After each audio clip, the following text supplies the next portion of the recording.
জানো, কাল দুপুরবেলা আমি আমার মতো রুমে বসে বসে ফোনে রিলস দেখছিলাম, তো হঠাৎ করে আমার ভাই এসে আমার পাশে বসে আমাকে বলতে শুরু করে দিল, দিদি তুই না অনেক কিউট, তোর মতো দিদি যেন সবার হয়, তুই তো আমার বেস্ট ফ্রেন্ড। আসলে কি বলতো দিদি, আমি মনে করি এই পৃথিবীতে যদি কোনো দিদি হওয়ার অস্কার থাকতো তাহলে আমি নিশ্চিত শুধু তুই জিততি।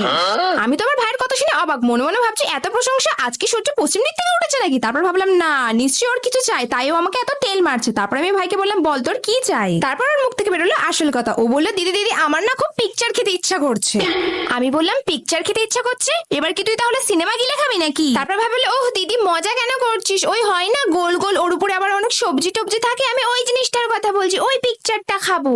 তারপর আমি বললাম আরে ওটা পিকচার না রে, ওটা পিৎজা বলে, পিৎজা।